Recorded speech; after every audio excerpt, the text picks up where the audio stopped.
J'espère que vous allez bien. Aujourd'hui, on va parler d'un sujet très important et très capital. C'est l'influence des médias et des réseaux sociaux dans le mariage. Aujourd'hui, avec l'ère du numérique, avec l'ère de la 5G, bref, tout le monde est connecté et même dans les couples, les partenaires sont connectés et ça peut réellement avoir une incidence, ça peut avoir des conséquences négatives comme positives dans le mariage. Donc aujourd'hui, on va parler de tout ça pour que nos mariages ne puissent pas sombrer. On ne veut pas que nos mariages sombrent à cause des réseaux sociaux. Non, ça, on le refuse. Avec la montée en puissance des réseaux sociaux, notre manière d'aimer, notre manière de communiquer dans le couple et même notre manière de percevoir notre couple a totalement changé, a complètement changé à cause de ce qu'on voit sur les réseaux, à cause des couples goals qu'on voit sur les réseaux sociaux. Parfois, notre regard commence à changer, on commence à se dire, est-ce que je suis vraiment dans une bonne relation? Est-ce que cette relation, elle est bonne pour moi? Est-ce que je ne mériterais pas mieux?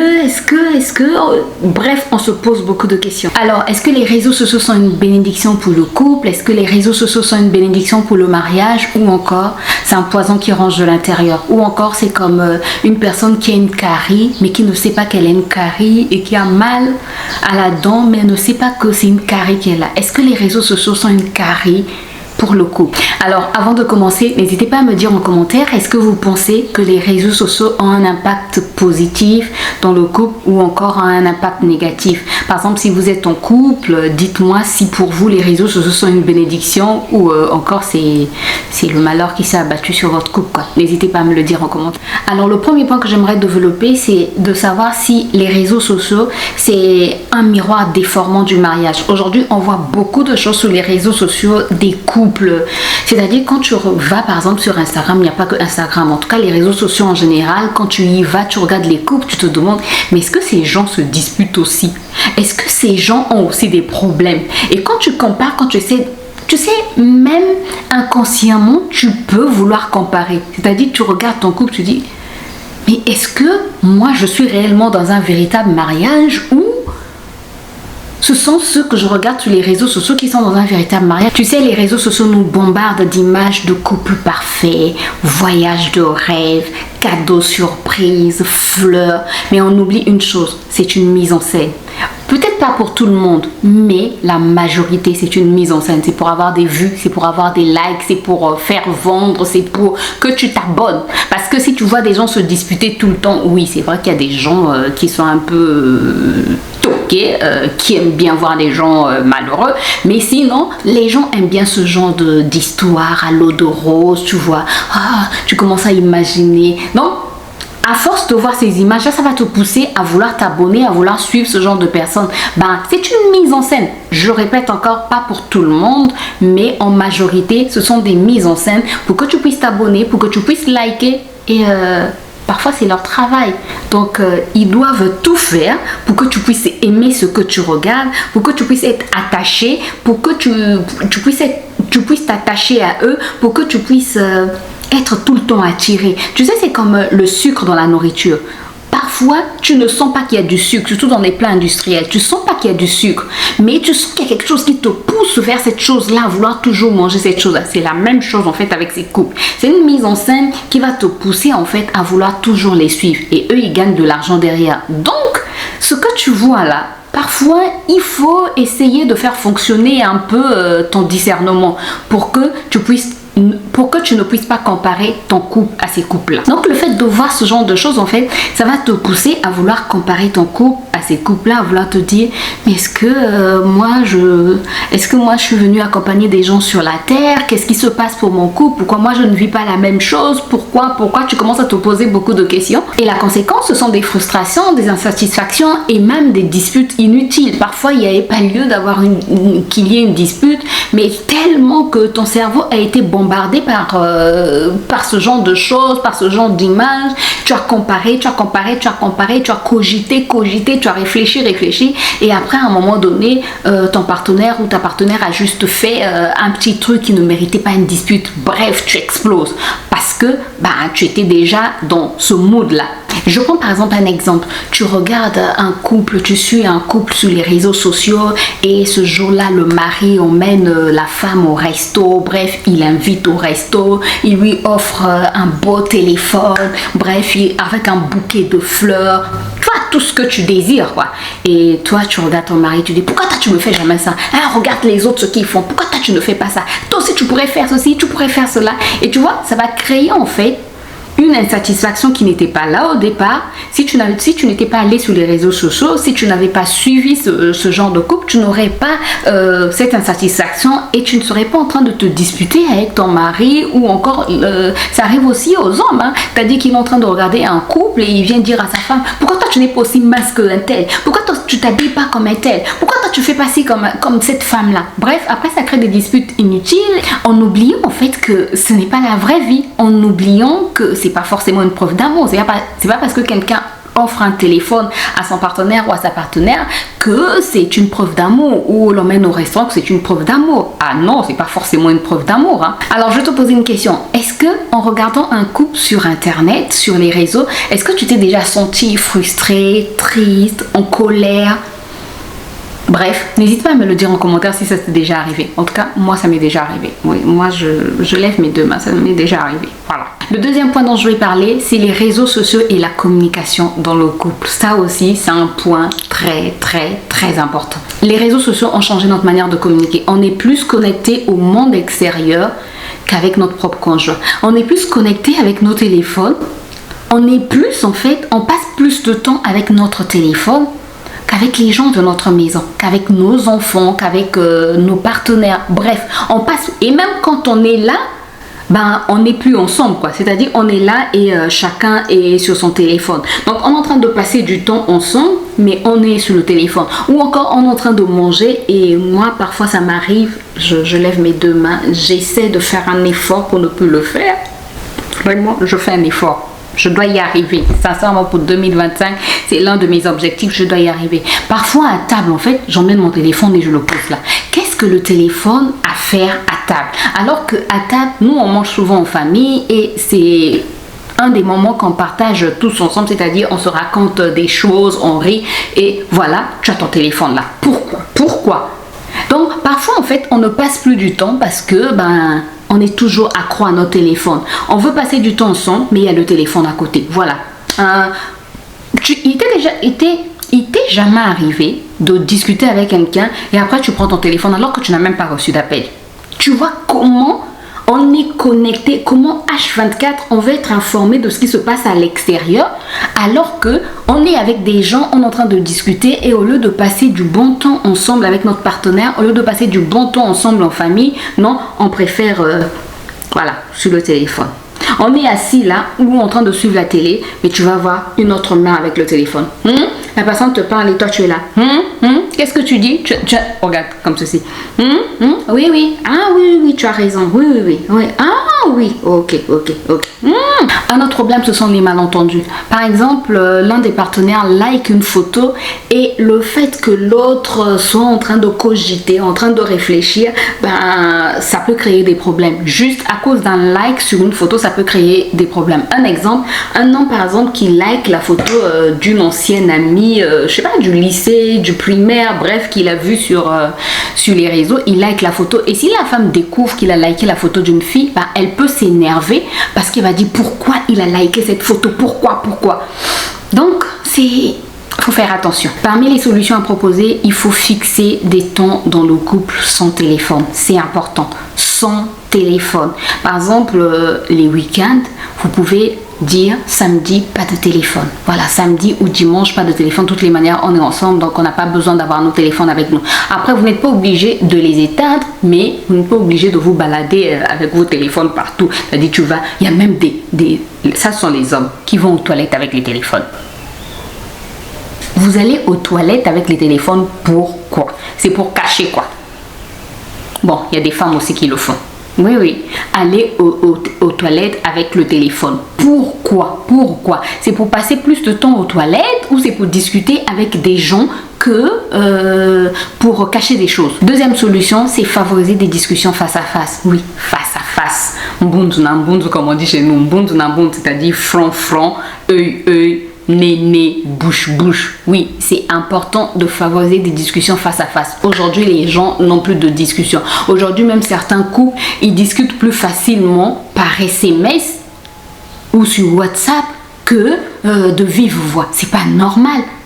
Vous vivez ensemble, vous n'arrivez pas à vous dire des choses et c'est quand chacun est parti de son côté que, voilà, vous envoyez des SMS, des WhatsApp. Non, non. La troisième solution, c'est clarifier des limites sur l'utilisation des smartphones. C'est important. C'est bien d'avoir un smartphone, c'est bien d'être sur les réseaux sociaux pour certains, mais il faut avoir des limites. Il faut mettre j'allais dire des barres-fous. Non, non. Il faut mettre des garde-fous pour pour ne pas empiéter sur votre relation, pour ne pas détruire votre relation, pour ne pas, qu'après vous puissiez dire que les réseaux sociaux ont détruit votre relation. Il faut vraiment mettre des garde-fous et des garde-fous à respecter, que ce soit l'homme ou la femme. Il y a des femmes qui retrouvent des ex sur Facebook et tout le temps, elles sont maintenant sur Facebook. Parce qu'il n'y a pas que les hommes. Non, il n'y a pas que les hommes qui retrouvent des ex sur les réseaux sociaux, même les femmes aussi. Et donc, il faut marteler dessus. Les réseaux sociaux, c'est bon, mais il faut faire attention, il faut savoir les utiliser. Le troisième point que j'aimerais développer, c'est l'infidélité et les tentations sur les réseaux sociaux. Alors là, il y a beaucoup de choses à dire. Les réseaux sociaux rendent l'infidélité plus accessible. Ça, je pense que personne ne va me dire le contraire. Un simple DM en fait peut devenir une tentation. Donc il faut faire attention. Surtout les hommes. Et l'algorithme en fait est même rentré dedans. Oui, l'algorithme aussi est rentré dedans. C'est bien, tu as juste regardé une photo d'une fille que tu as par exemple admirée, que tu as juste apprécié sans arrière-pensée. Après, l'algorithme commence à te bombarder d'images de filles. Des filles, je vais arriver à parler. L'algorithme commence à te bombarder des images de filles séduisantes pour te pousser en fait à la tentation. Oui, il n'y a pas une autre manière de le dire. C'est pour te pousser à la tentation. Je vais par exemple te prendre un exemple. Un homme qui commence à suivre des filles qui font du sport, qui font du fitness sur les réseaux. Tu vas voir que l'algorithme va lui envoyer maintenant beaucoup d'images de ce genre de filles. Et à force de voir ce genre de filles, de voir des corps, tu vois, après dans la tête le cerveau va commencer à cogiter et le diable va venir, le diable va se saisir. En fait le diable va se dire, tu as ouvert la porte, puisque tu as déjà ouvert la porte, attends, on va rentrer. Donc comme toi-même tu as déjà ouvert la porte, le diable va commencer à t'injecter des pensées impures, alors qu'au début en fait tu avais juste regardé une fille qui faisait du sport. C'était juste ça au début, mais après l'algorithme te bombarde de plusieurs femmes séduisantes, des images de plusieurs femmes séduisantes, et le diable vient te dire, mais tu ne vois pas, regarde un peu ces formes, regarde, tu ne remarques pas que si tu... Donc au fur et à mesure en fait tes pensées sont bombardées, et si tu n'arrives pas à te retenir, si tu n'arrives pas à résister, tu peux tomber dans l'infidélité. Alors comment éviter ça? Premièrement, il faut établir des règles claires dans le couple, c'est-à-dire ne pas avoir de conversation trop personnelle avec le sexe opposé. L'amitié homme-femme, ça n'existe pas. Donc évitez d'avoir des amis, non c'est mon ami homme, non c'est mon ami femme, non. Faut éviter ça. On peut avoir des camarades, mais pas d'amis. Oh non, vous commencez à vous envoyer des messages trop personnels, des messages trop intimes. Tu vois, des choses que tu ne dis pas à ta femme, que tu commences à dire à cette fille-là, des choses que tu ne dis pas à ton mari, que tu commences à dire à cet homme-là. Non, il faut éviter cela. Donc pour ça, il faut établir des règles claires sur l'utilisation des réseaux sociaux. La deuxième chose à faire, c'est se surveiller soi-même. C'est important. On n'a pas besoin de te mettre des gardes du corps derrière. On n'a pas besoin de te mettre des chiens derrière. On n'a pas besoin de mettre la police derrière pour que tu puisses savoir que tu es marié, pour que tu puisses savoir qu'il y a des limites à ne pas dépasser, pour que tu puisses savoir qu'il y a des garde-fous, je peux pas faire ci, je peux pas faire ça. Donc toi-même en fait, sois conscient. Quand tu es en train de faire quelque chose, tu te dis, est-ce que ce que je suis en train de faire là, c'est bon pour mon mariage? Est-ce que ce que je suis en train de faire là, c'est bon pour mon couple? Est-ce que ce que je suis en train de faire, si c'est l'autre qui me le faisait, comment moi je veux ressentir cette chose? La Bible dit, ce que tu ne veux pas que l'autre te fasse, ne le fais. Ce que tu ne veux pas qu'on te fasse, ne le fais pas à l'autre. Donc pose-toi la question, est-ce que ce que je suis en train de faire est sain pour mon couple? Est-ce que ce que je suis en train de faire, si moi on me le faisait, comment je me sentirais? Il faut parfois prendre un temps de réflexion et se dire, Non, moi ça je ne l'accepterai pas, donc je ne le fais pas. Voilà, je ne le fais pas à l'autre. Ah, ce que je suis en train de faire, ça peut causer des problèmes. Si ma femme venait à le découvrir, ça va poser des problèmes dans mon couple. Ou si mon mari venait à le découvrir, ça va poser des problèmes. Donc j'arrête, je ne fais pas. Troisième piste de solution, être transparent avec son conjoint. Tu sais, quand on a des secrets, c'est là où les problèmes commencent. Faut éviter les secrets. Non, tu es en train de discuter avec une ancienne amie du collège et tu discutes avec cette amie-là. Au départ, c'est seulement comment vas-tu, ça va, ça va. Après, tu m'envoies une de tes photos. Après, hey, tu sais, moi dans mon mariage, ça ne va pas. Non. Il faut éviter les secrets. Il faut éviter les conversations trop personnelles. On l'a déjà dit. Donc, il faut être transparent avec ton partenaire ou ta partenaire. Dis à l'autre, écoute, je suis en train de discuter avec une ancienne amie. Et puis tu montres même les messages. Comme ça, si ta femme ou ton homme te dit, mais ce message, je le trouve un peu bizarre. Tu vois pas qu'il est un peu bizarre. Tu sais, parfois tu peux être tellement aveuglé que tu ne te rends pas compte que le message que l'autre t'a envoyé n'est pas bon. Voilà, tu es tellement aveuglé, toi tu es tellement dans le monde de bisounours que tu te dis non, elle ne peut pas faire ci, et puis elle est mariée, et puis il est marié. Mon œil. Fais donc attention, sois transparent avec l'autre, sois transparent, dis à l'autre, écoute, je suis en train de discuter, et si l'autre te dit, écoute, c'est mieux que tu arrêtes cette discussion-là, vous arrêtez, et puis vous changez, bref. Et puis pourquoi discuter avec ses ex? Pourquoi? Qu'est-ce que vous avez encore à vous dire? Vous allez vous remémorer ce que vous étiez en train de faire avant? Non. Donc, il n'y a pas besoin de discuter avec les ex. Un ex, c'est passé.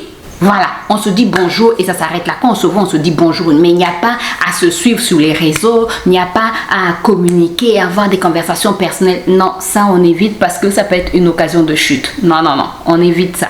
Alors pour terminer cette vidéo, j'aimerais te dire, les réseaux sociaux ne sont ni bons ni mauvais. Tout dépend de ton utilisation. Comment utilises-tu les réseaux sociaux? Qu'est-ce que tu fais sur les réseaux sociaux? Le problème des réseaux sociaux, c'est si on les laisse dicter notre vision du mariage, si on les laisse dicter comment on doit se comporter dans le mariage, si on les laisse dicter notre manière de vivre avec notre partenaire. Donc à nous d'apprendre à utiliser les réseaux sociaux avec sagesse, avec discernement, avec... Et puis une chose, quand on a la crainte de Dieu en fait, on sait ce que Dieu nous interdit. Comme je l'ai dit tantôt, on n'a pas besoin d'avoir des policiers derrière, d'avoir des gardes du corps pour nous dire ne fais pas ci, ne fais pas ça. On a la parole de Dieu et à la lumière de la parole de Dieu, tu peux savoir que ça, c'est pas bon, ça, c'est pas bon, ça, je peux pas le faire, ça, je peux pas le faire. Donc vraiment, aidons-nous de la parole de Dieu. Voilà pourquoi en fait Dieu a dit à Josué que ce livre de la loi ne s'éloigne point de ta bouche. Médite-le jour et nuit afin que tu agisses fidèlement selon tout ce qui est écrit. Que tu agisses fidèlement selon tout ce qui est écrit. Et ainsi tu réussiras dans toutes tes entreprises. Donc que ce livre de la loi, que la parole de Dieu ne s'éloigne point de notre bouche, que la parole de Dieu ne s'éloigne point de notre cœur. Comme ça au moins on saura comment marcher et on va plus tomber dans les pièges des réseaux sociaux. Alors j'aimerais te lancer un défi. Si tu es marié ou même pas, si tu es fiancé ou même célibataire, même avec tes enfants seulement ou même si tu es seul, passe 24 heures sans réseaux sociaux. Oui, 24 heures sans réseaux sociaux. C'est compliqué, hein?